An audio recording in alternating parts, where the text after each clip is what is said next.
This is the Spurscast with your host, Paul Garcia. And welcome back to another episode of the Spurscast. In today's episode, I'll be joined by Project Spurs writer Collin Reid. Collin and I will discuss the end of the Spurs' 18-game losing streak and a few of the Spurs' starters. Let's go and jump right into this episode with Collin. Collin, how you doing? I'm doing great. I'm almost at my Christmas break off of my real job, as it were. I know that we were talking a bit about life before this, and it's the end of the tunnel. I can see it, and it's just exciting to be at this time of the year. Awesome. Yes, for sure. Yeah, holiday season's approaching here. Those Christmas games are coming up on this Sunday coming up. That you and I are recording this on a Wednesday evening. All right, Collin. So let's go ahead and jump into the last three games for the San Antonio Spurs. There was one positive and then two negatives for them. Let's first go back to ending the losing streak. So this happened last Friday. The Spurs are hosting the Los Angeles Lakers. They ended the losing streak with a 14-point win. We do want to note, though, with some context, that the Lakers were missing three starters in Anthony Davis, D'Angelo Russell, and Cam Reddish. But even with LeBron James, they were still the favorite. They were barely favorites, but they were still favorites. So again, Vegas had the Lakers as the favorites. The Spurs led by as many as 25 points in this game. And they led for most of the game. The Lakers, had a few instances where they got the score down a little bit, but San Antonio held control. And it was really a great night for Devin Vassell, especially in the fourth quarter, where he ends up finishing with a new career high 36 points for Devin. So the Spurs ended that losing streak. And I believe it was 18 games, right? I apologize. I forgot to do my research, right? It was an 18-game losing streak, I think. Yes, they were at 3-2 before it started, and they ended at 4-20. Yes. Okay. So exactly. So it was an 18-game losing streak. I think it was 17 made the franchise record, right? I think that was the number there. Okay. So then that's the positive. So the Spurs finally ended that losing streak. They finally got a win in over a month. But then there's a new losing streak that's starting to begin again. So then 2 nights later on Sunday in San Antonio, it was actually a Sunday afternoon, the Spurs are hosting the New Orleans Pelicans. And they get blown out in their own building. The Spurs, they lose by 36 points in this game. The Pels just held a comfortable lead for most of the game, and then especially in the second half, it just became a blowout for the Spurs. They faced a deficit that they've seen a few times now this year, and that's a 40-point deficit. So they fell behind by 40 points at one point in this game. And what's a little concerning there is that we're only in game 22 now, or game 26, and they've already faced 4 40-point deficits. Last year, I looked up the numbers; they didn't face their fourth 40-point deficit until almost like when the season was about to end in April there. So again, that's a little concerning that they're getting blown out a lot of points at different times. The Pels had a great night for shooting from three. They made 22 3-pointers, New Orleans, and then the following day I looked at the wide open three data, and half of those looks were wide open. So they really carved up the Spurs' defense. Then on Tuesday, the Spurs went on the road to Milwaukee, and this was, I would say, chalk it up to more an expected loss. Victor Wembanyama was held out of this game due to a sore right ankle. It's not too concerning. He's probable to play again on Friday at Chicago. But without Wemby, the Bucks were big favorites. They were favored by about 17 points in this game. The Spurs, fought here. They ended up losing by 13 points, but the Bucks, held a very comfortable lead, double-digit lead for most of the game. Milwaukee ended up leading by as many as 24, but then the Spurs did get it down to 8 points at one point. I think it was in the third quarter. Dame went off here for 40 points. And so Vegas said, the Spurs should go 0-3. They ended up going 1-2. They are now 4-22 overall, which still have a bottom 3 record to finish with the best lottery pick odds if that ends up happening at the end of the season. They have the 29th ranked offense and the 25th ranked defense. What are some of your thoughts on these last 3 games for San Antonio? Yeah, so the losing streak ending, I think is significant because I think the players and the organization and just the people who watch the team were just ready for it to be over. Kind of the mantra that I've had when I've talked to people about this team is, look, they're not going to make the play-in anyway. So what does it matter if they have 35 wins or 25 wins? And I might need to adjust that saying too. What does it matter if they have 35 wins or 15 wins? But, this season is about something other than wins. It's about the process. It's about development. It's about that. And after one of the losses, I remember my brother asked me, he was like, okay, hey, I know that it's not about the wins this season, but can't they win a couple, Yeah. And I think that was just kind of the general feeling, even amongst the fans who understand that this is about the process and it's about development. It was just kind of okay, we get that this year's not about winning. But can we just win a few of them?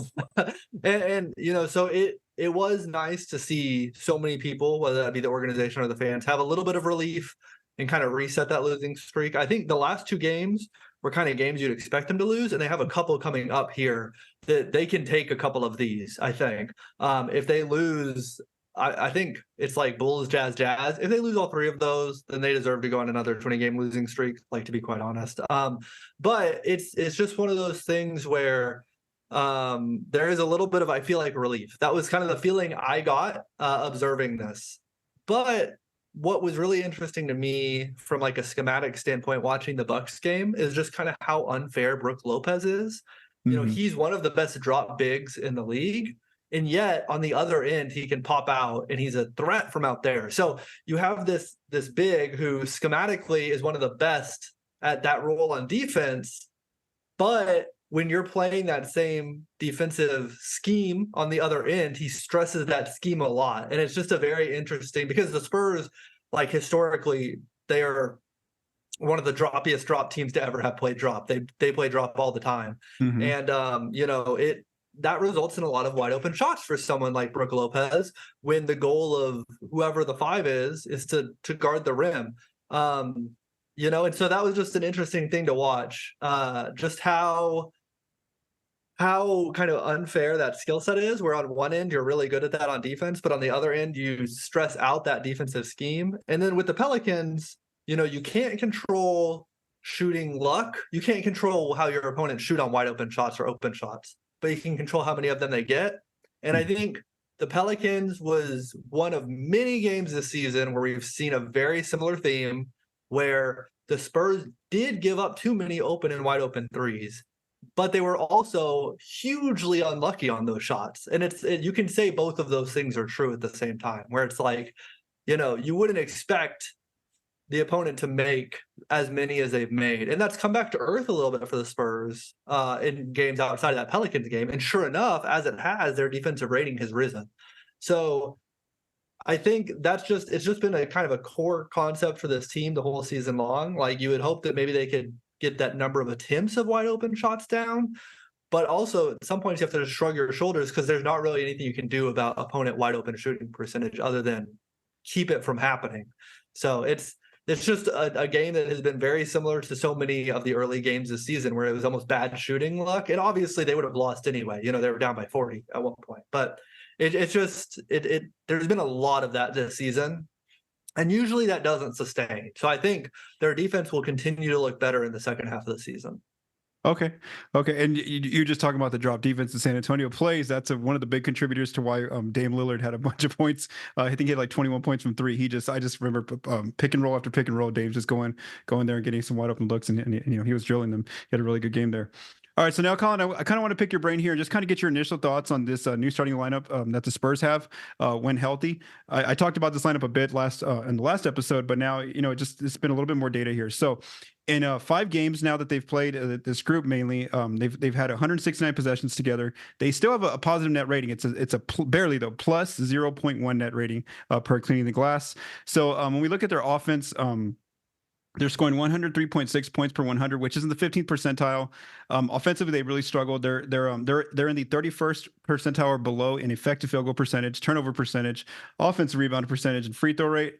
They have a 3% increase in shots from three, so they're getting a few more attempts in shots from three. They're also getting a lot more attempts near the rim, 6% increase in shots at the rim, and a big part of that's Victor Wembanyama now playing the 5 as the center, so he's getting a lot of his shots near the rim. Keldon Johnson's kind of getting into the paint, as we saw in that most recent loss to Milwaukee. And then one big thing is that they're having a decrease in shots from mid-range, from all mid-range, which is like short mid-range and long mid-range, according to Cleaning the Glass. They're seeing a 9% decrease there. Shooting-wise, accuracy, should we say, from all areas of the floor, they're still struggling to make shots, whether near the rim or even from outside. And then their half-court offense is rough with this group. And then they have seen a 4% increase in transition plays. So again, just to remind the listeners who the new starting 5 is when they're healthy, it's Malaki Branham, Devin Vassell, Keldon Johnson, Jeremy Sochan, and Victor Wembanyama. So before we talk about defense, can you just tell me your initial thoughts on this offense with this new group? Yeah, coming out of college, 2 of the guys on that list, Branham and Vassell, you would have expected to be maybe higher level shot makers at this point in their career. And I think both of them are on the uptick.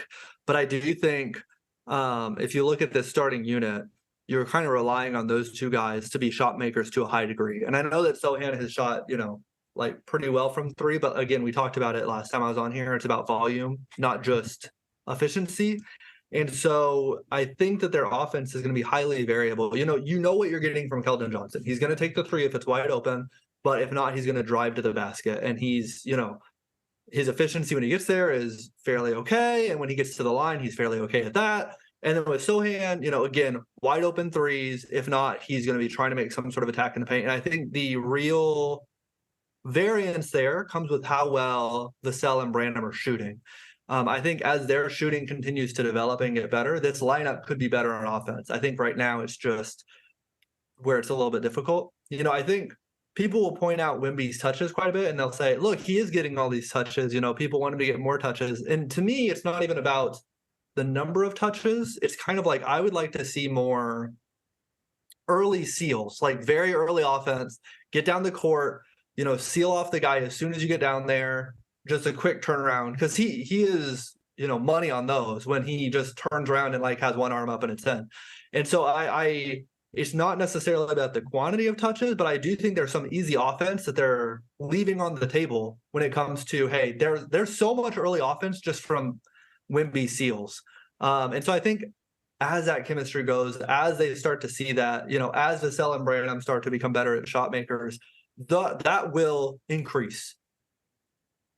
I do think this has been the biggest debate in Spurs land for the whole season, that moving forward, whenever it is, next season, the year after the trade deadline, whenever it is, when they have a traditional point guard on the court to like set the table on offense, that will improve how this offense flows. And I think they know that.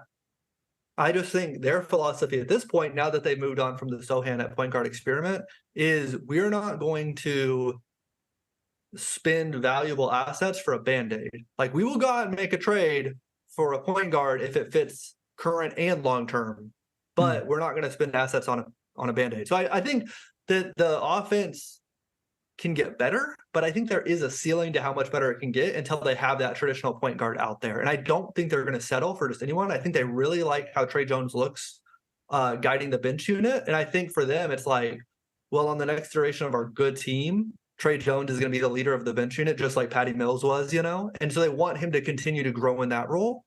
And so I think that there is a roster construction that is holding them back to some degree, but I also think that their philosophy is that they're not going to fix it unless they find someone who can be the fix long term. Okay, I'm with you there too. As far as like, I think there's a ceiling, and I think they can't get better with these five players. But I think, like you said, there's a certain ceiling there at some point. Because, like I said, in the last episode, it's a very small sample size, basically like 5 games, and I do want to see what happens when some of those shooting percentages do increase. And as you're talking about Malaki and Vassell being those players who need to be the shot makers, that just kind of reminds me of like, are they going to start getting a little bit more pick and roll opportunities? Are they going to be the go-to players? Because I know Keldon gets a lot more opportunity right now as well with when we talk about the three of them. But so that's on offense. So that's the area where they're still struggling a little bit with this group. The area where they're seeing some really good improvements with this group is defensively. Really good defensive metrics as I'm about to go through right here. So they're holding opponents to 103.5 points per 100, which is in the 87th percentile. And we want to take into account this is with the blowout of the Pelicans included in this data. So it's not like this is just like before that Pelicans game. This is actually with the blowout in mind. They're between the 60th and 75th percentile in opponent field goal percentage, turnover percentage, and free throw rate. And then they're barely under league average, 47th percentile in opponent offensive rebound percentage. We've seen a 6% increase in opponent shots at the rim. So obviously, if teams are pulling Wemby away and now there's just 4 guards / wings around him, they're going to get more opportunity near the rim.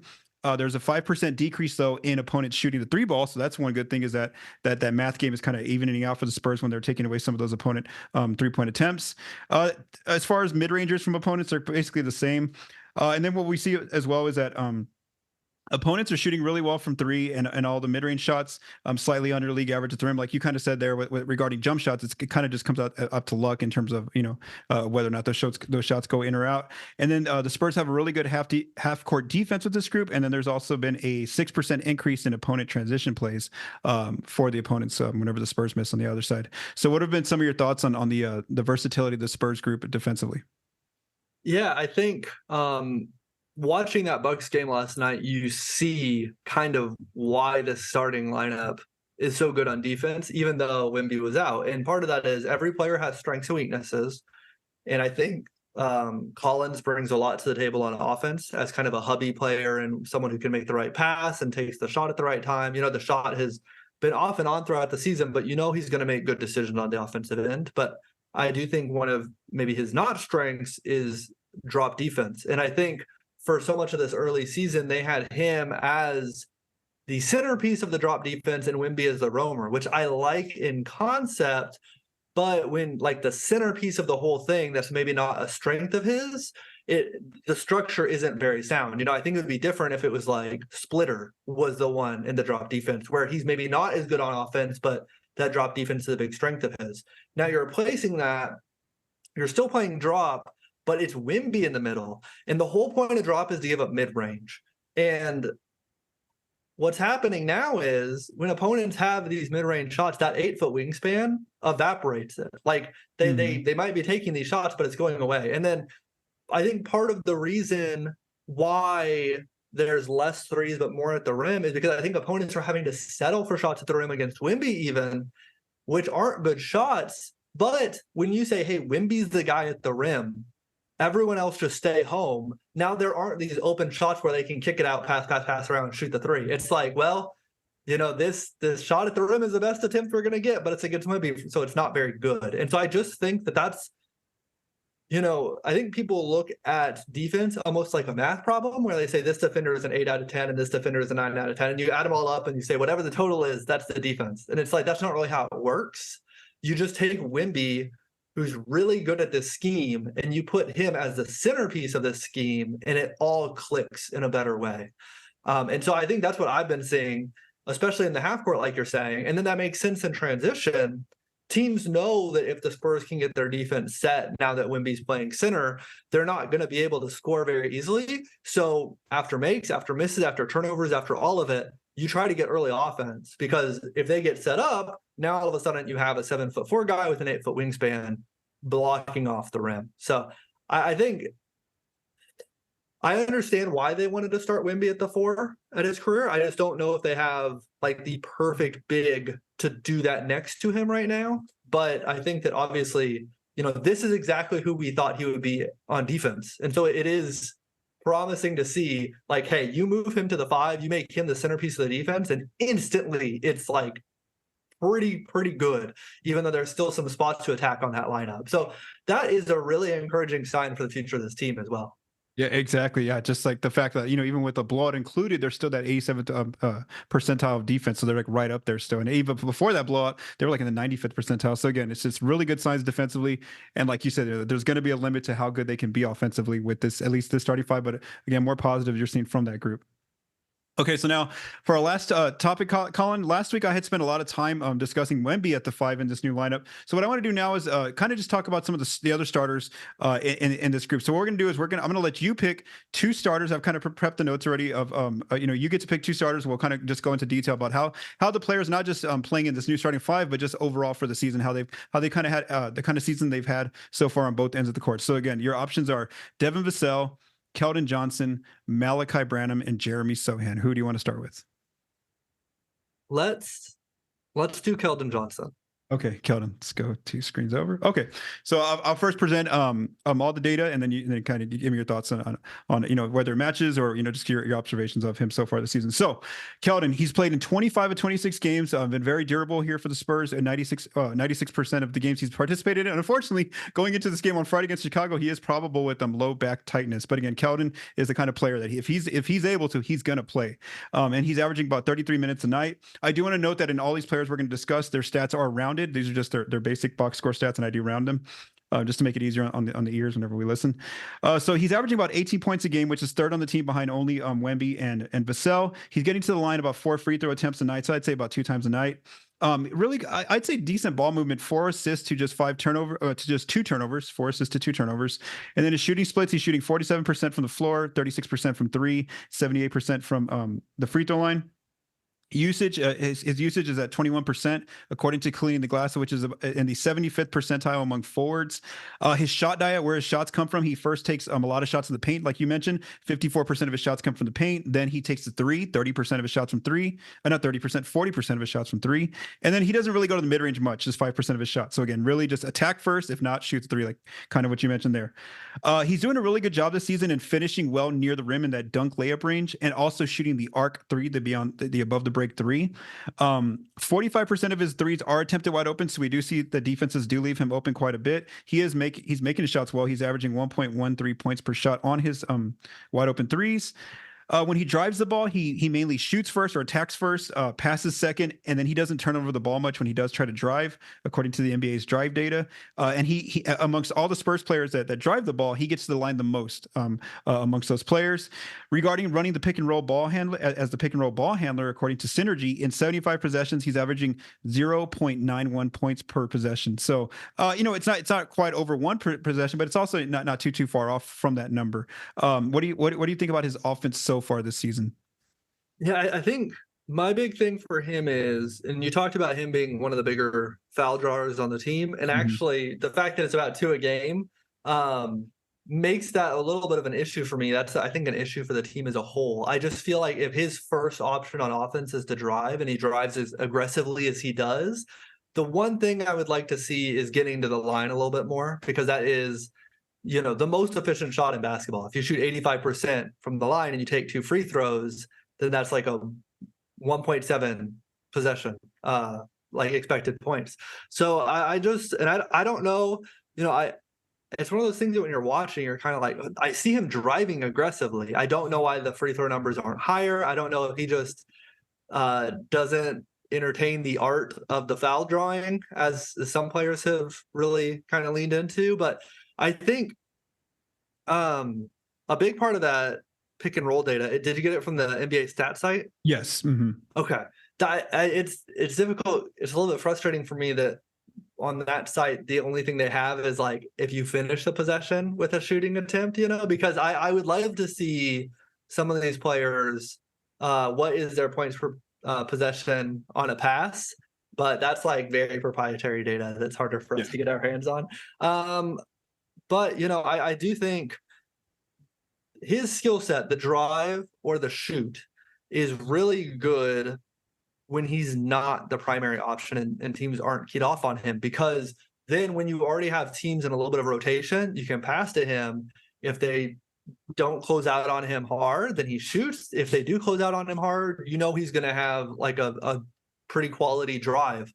And I think when you have that as kind of a release valve off of like an advantage state in offense, that's a pretty good option to go to. And I think that's what we were seeing a lot of last year, where it kind of looks like a little bit of an offensive bounce back season for him in terms of kind of the efficiency and all that. A lot of that is just because I think this is the role that works really well for his strengths. So it's good to see him back at that. I just do wish that we could see him get to the line a little bit more. Okay. And then defense, and then for me, just I would say just my observations, just watching him so far this season is he's kind of still trying to figure things out, like in terms of like because obviously they're giving a lot of possessions to Wemby, to Vassell as well, so he's kind of figure out when exactly to attack. And I've noticed it more so in the second halves of games is when he kind of gets a little bit more aggressive, just because they might be down by a lot of points, and he really wants to just put his attacking kind of spirit on the team, and he really wants to show the players that he can do that. And also other times, like just like last night against the Bucks, where Wemby's out, so obviously one of the high usage players is out. So now he knew that this is a game where it's just going to be mainly him and Vassell. So he was really aggressive about attacking the Bucks' defense. Defensively, he's averaging almost 7 rebounds a game, 1 steal a game. He really stands out amongst his teammates in defensive rebounds per 36.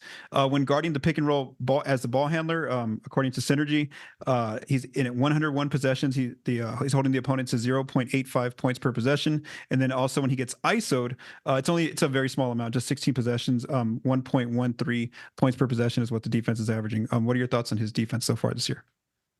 Yeah, that rebounding is important, I think, just because the eye test versus the stats. I think one of the biggest discrepancies for me this season is offensive rebounding. Their offensive rebounding isn't actually all that terrible compared to like or defensive rebounding. Opponents' offensive rebounding percentage is how it's displayed on a lot of sites. Mm-hmm. But their defensive rebounding really isn't all that bad. But when it's bad, you notice it. And like opponents are getting out in transition and they're running a ton, and it's just a difficult situation for them. So the fact that he is able to do so well from his position, he's able to rebound so well with at his position, I think is important for the Spurs defense. The other thing is, in terms of the isolation scoring, I think that that's kind of a team-wide problem on the perimeter. It's kind of just containing the drives. That's been something where, they do play this drop defense, but I even feel like without a ball screen, opponents are able to get penetration fairly easily, and they're able to get paint touches fairly easily against a lot of the defenders on this team just by doing like a normal drive, just putting the ball on the ground. So I think even though it is a very small number of possessions, I do think that bears out as kind of one of the epidemics on defense on this team is kind of the defense on drive. So I think there's a positive there in terms of his aggressiveness to grab the rebounds. But, I think kind of everyone who defends on the perimeter to kind of step it up a level on that, cutting off the drive would be a really great thing to see.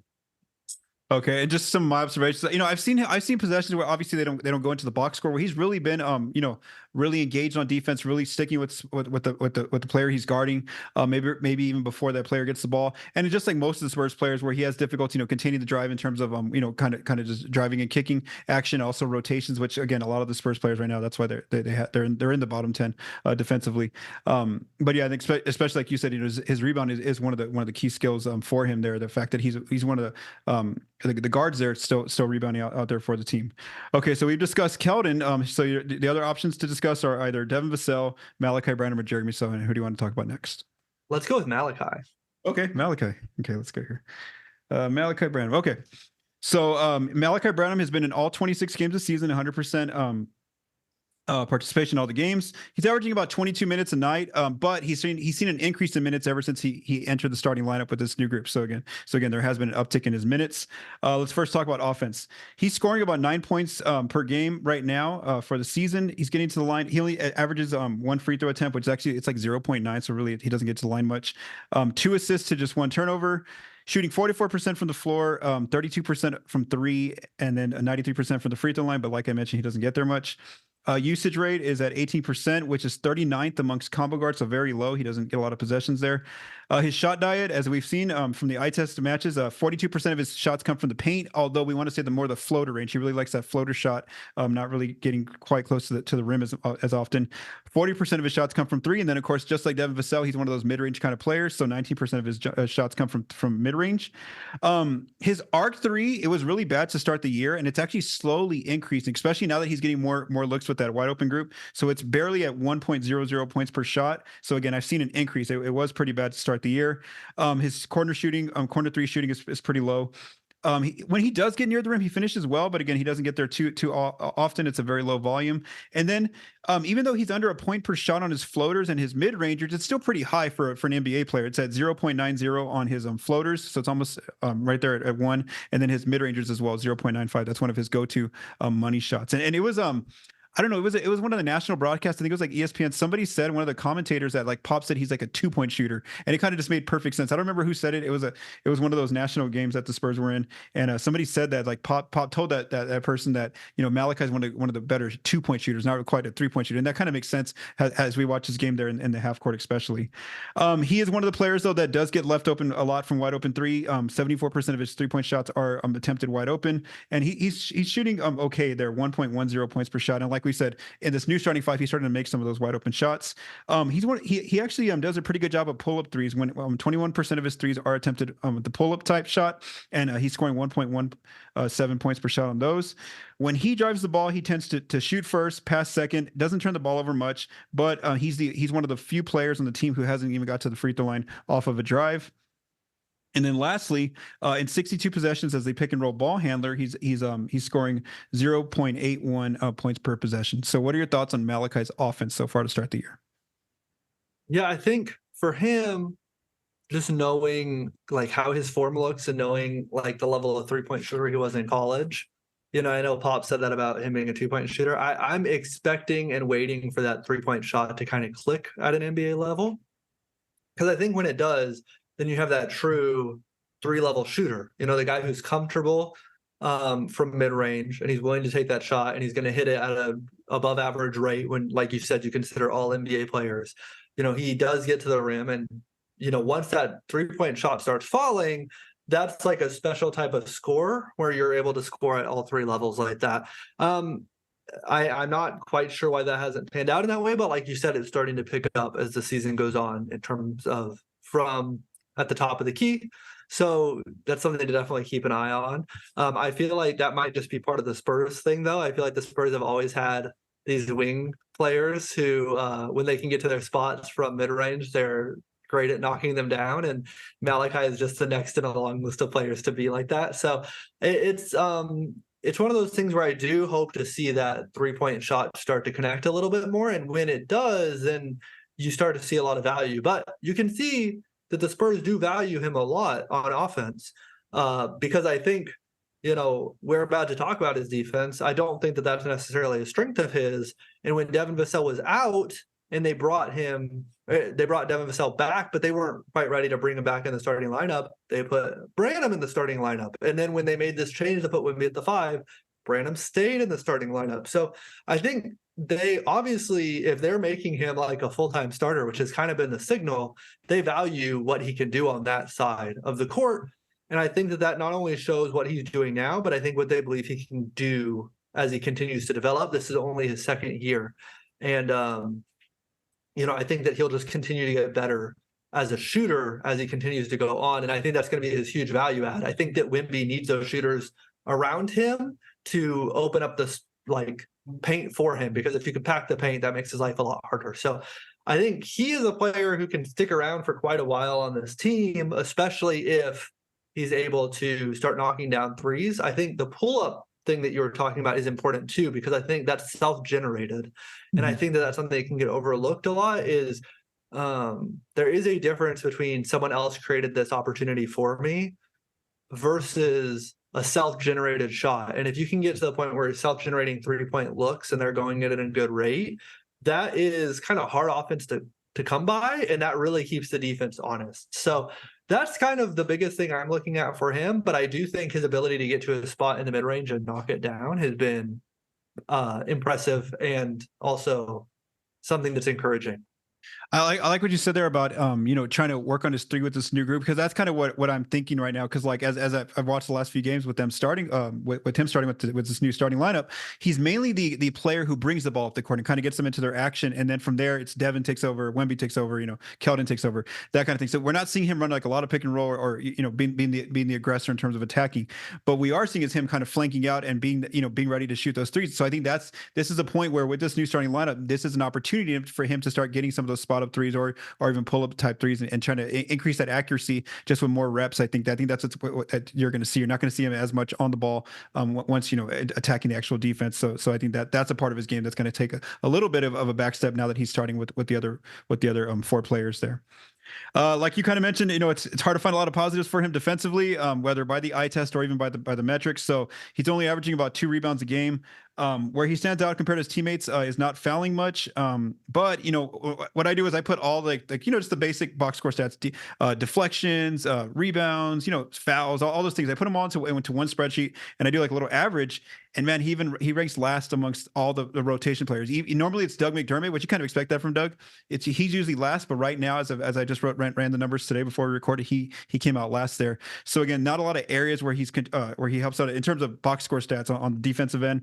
And then looking at Synergy's data, when he's guarding the pick and roll ball handler in 74 possessions this season, opponents are scoring 1.14 points per possession. And then he doesn't get ISO'd often. It's only been 10 possessions, but even that number is pretty rough at 1.60 points per possession. So again, it kind of matches the eye test where you don't see a lot of strengths for him. And this is something that I remember on the last podcast when we had Benjamin Bornstein on, we talked about Branham, and it was defense part of his game coming into from college. And Ben kind of said no, like just kind of the system they played at Ohio State that year was pretty rough. And so you're seeing him still not quite have an impact there on that end of the floor. What are your thoughts there?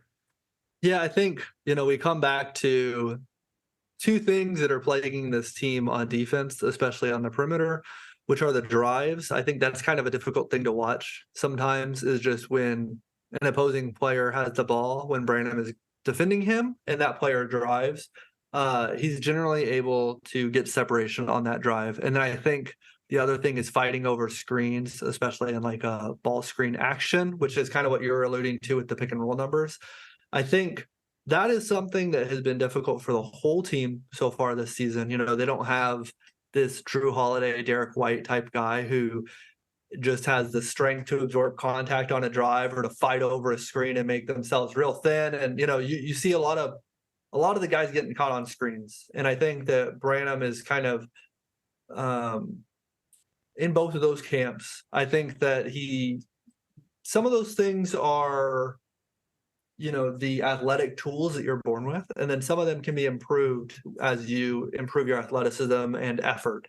So I think that there is some place where, you know, you're born with the wingspan you're born with, and you're born with the height that you're born with. But I think that there is room for improvement in terms of some of the execution on getting over screens and kind of getting in front of these drives. And I think once that happens, that these numbers will tick up in a pretty good way. I think it's just right now, you know, you can run some primary action to get the defense looking and then pass the ball to his man, and his man can drive by him. I feel like that's something that we've seen a good bit, but I don't think that's a death knell for him. I just think it's more of like, it's something that needs to improve as this team continues to get better. Because, you know, again, if this team is able to be in a position where they're making deep playoff runs in 4 or 5 years, you can't have that player on the perimeter that an opposing team can attack every time down the court, because they just will in the fourth quarter of a close playoff game. So I think, you know, like I said, he's born with the physical tools that he's born with, but you do hope that there's maybe some improvement in terms of like I don't think the effort. I think that he's an effortful player on both ends. I think it's just more of the technique of getting over screens and getting in front of drives and that kind of stuff. And, you know, with the Spurs, you would expect that that's something that would improve over time, but definitely still a work in progress for him. Okay. All right. So yeah, that was fun just to talk about, you know, go in depth on two of the other starters. You know, I know we spent on this podcast a lot of time on Wemby, and so that was good to get a little breakdown of Keldon and Branham. All right. Thank you to Collin for joining me on this episode of the Spurscast. If you like what you heard, please subscribe, rate, and review on YouTube and your favorite podcast apps. This episode was written, recorded, and produced by Paul Garcia. From all of us at Project Spurs, stay safe and enjoy the holidays.